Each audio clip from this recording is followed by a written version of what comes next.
Ya lebih dewasa dikit, setiap proses awake berubah. Proses kate gede iku pasti warang. Terus metu untune iku. Oh iya. Iku dadine lek ancene biasae dijanot tok ae, dikeki konir, dikeki apa didulang ngono kok adem reda. Lah lek saking sampai panasin temen iku sampai step iku dudu ketempelan iku. Karena panas suhu badan iku tinggi akhirnya step. Lendur. Lah itu ngame-ngame, Ya. aja arek sing cilik. Lek suhu badane panas temen wong gedhe ku lho wong tuwek ae wis. Awake panas warang menggigil ngono ngame-ngame kaya ono ketok apa. Iku enggak, suhu badane panase sampai awake menggigil saking panase, tapi awake menggigil kaya kademen. Iku ilmu kedokterane saking tinggi panase nang fisike iki bang menggigil. Kaya kademen Mas wae. Iku ya. Nek wong tuwek ae ya menggigil ngono ya ngami-ngami kadang cari kesurupan, cari apa, ngoten lho. Lah lek arek bayi, arek cilik setiap proses pertumbuhan awake iki mang kate metu untune, mbok kate mlaku iku pasti warang. Gak apa-apa iku dijarno ae wis, dilebokake digo nang dokter paling dikei sirup-sirup obat sing pereda apa panas ngono iku mau. Dadi enggak ketempelan, enggak apa, jare setane, jare jine aku disalahno terus rek. Ya kan umumnya kan ngono Mas ketika mari nang apa dijak dolen nang pekarangan. Ono kuburan, morono surine parang.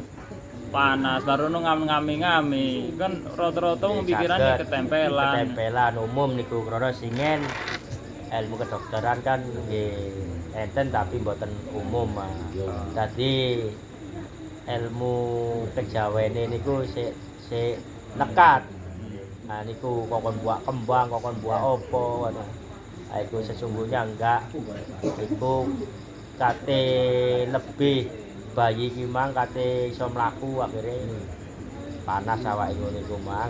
Ya intine dikei obat nyeri apa? Pereda panas. Iku wis engko normal kiyambe. Iku ancene prosese ngono. Lah singen niku napa kok adem, kok napa dikei suruh, jarine suruh gawe ngusir jin, suruh gawe ngusir nika niki. Mboten suruh niku mengandung antibiotik. Niku lah mangkane niku. Dadi nggih krana singen mboten ngerti sangkane suruh iku gawe ngusir jin. Nah itu nggih wae ngoten niku. Lah kan lek ngene lho, kan ana arek cilik iku kan sensitif ndelok-ndelok barang kaya jin, kaya anu kan sensitif, Mas. Ketika arek iku mari ketok ini ya. Terus weden. Iku misal ketok ning karangan, terus mule kan. Iku kan beresiko sawanan ndak? Maksudnya kok iling-ilingen ndak? Ya iling-ilingan niku Mas Wahid. Iling-ilingan asine. Terkadang lare alit niku saged kados semerap jin, kados semerap nopo ngoten Mas Wahid. Ten dalam kandungan dereng lahir niku bayi niku pun nguping. Lek wong tuwane seneng kumpul karo tanggane cerita jin, cerita iku, moko lahir bayi iki terbawa pendengarannya di dalam kandungan. Hati-hati iki rahasiane ilmune Allah. Ilmu kedokteran gak mampu bae, mbok mampu buka anggar kok gak tau dadi dokter. Tapi jelas bayi di dalam kandungan iku sering rungokno swara-swara sing dijaba kandungan, termasuk ibuke omong-omongan, ya termasuk ibuke ngerasan-ngerasan mriku. Napa malih sing dirasani jin napa barang-barang gaib. Monggo di pojokan iku mesti disalahno. Arek bayi iki mang wis rada iso ngomong utawa sing gurung iso ngomong, ndelok pojokan iku wedi. Karena wis krungu di dalam kandungan bayi iki mang secara enggak langsung rekam akal pikire. Bahwa lek di pojokan iku ono jine, ono setane ngono. Lagi sampean goroi selare alit, sampean napa-napa merem, sampean kepen-kepen kados yo napa. Nyekel tuyul sampean lebokno nang botol, sampean goroi iki lho tuyul ngene. Lah cilik lak wedi. Karena sudah mendengarkan hal-hal seperti itu dari orang tuanya. Nah niku wonten malih ancene sing semerap dikatakan indigo. Ngoten, lek ageng tapi lek saya alit ngoten nggih tentang keimanan lare alit mboten gadhahi dosa. Niku biasa pandangane nggih luas. Nggih termasuk semerap makhluk-makhluk sing mboten kasap tertangkap oleh akal mboten dados ditingali kali mripat niki. Napa malih tiyang sepahe ahli poso, ahli tirakat niku jelas. Jelas mangke nggadah putrah-putri ingkang saged ningali makhluk-makhluk niku wau. Lah niku enten kalih Mas Wahid nggih. Lek umum krana niku wau sering mirengaken wong tuwane cerita kali nggih napa ngoten niku tanggae kali keluargae napa sing bab hal gaib niku bayi niku pun saged mirengaken. Termasuk nengeri suarane ibuke, suarane bapake. Lah niku mboten ketinggal kan enten lebeti kandungan tapi pireng kuna. Termasuk sewaktu ibuke niku nedha.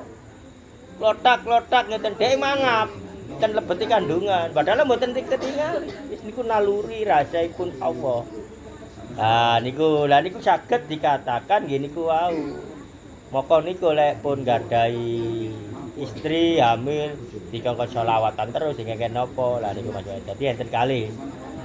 Mangke lek ancene sing saged ningali sak temenane niku mangke lek pun ageng balik mboten ketinggal. Oh. Niku. Dadi si alit niku ana kono ana kuntilanak, dikono ana tuyul iku ana ngene-ngene. Lah niku. Mangke lek pun balik ini kical mboten ketinggal moko Allah maringi ajaran agama niku. Lek nggadahi ancene menawi keturunan menawi bapak ibu ahli napa? Tirakat. Ahli tirakat mangke lari niki lek ancene terarah untuk nggadahi istiqomah maka kebuka lagi niku. Kebuka lagi dhek saged ningali hal-hal sing gaib niku wau. Moko ditipu daya ten mriki enten perkumpulan nggih sing berbau kanuragan, buka batin, buka nopo. Lah niku digoroi niku asline masih wis tuwek. Ayo mermo tak buka mata batinmu. Iku dipenekno napa maneh kong kalikong. Cek liyane percaya, sik tak buka mata batinmu. Dibuka. Oh iku wedi ketok anu-anu. Niku ini biasa kong kalikong. Mboten sak benere semerap. Nah, enten sing semerap nggih. Tapi sing lumrah niku semerapih krana kelampahan piyambak, kelakuan piyambak. Kelakuan bener, kelakuan salah nggih saged semerap alam-alam niku wau Mas Wahid. Tapi nggih kelakuan sing sae mawon. Lah dadi sing sae-sae niku mung sekedar ketinggal makhluk-makhluke Allah nggih mung diimani bahwa niku nggih makhluke Allah. Panten Mas Wahid. Niku Mas Wahid dadine niki wau intine lek lare bayi niku wau ketinggalan ngoten-ngotenan niku wau nggih kula sampaiaken ilmune niku wau nggih. Nah niku wis. Nah terus arek iki lek kemari ketok. Nggih. Tutuk ndek omah. Terus dhek seneng girap-girap. Iki nangani ndi ya, Bu? Sebenarnya niku lek lare niku ketinggal girap-girap terus wedi-wedi ngoten menika. Nggih terutama nggih disolawati mawon. Menawi kirang iman, kirang yakin dipadosaken kiai mawon.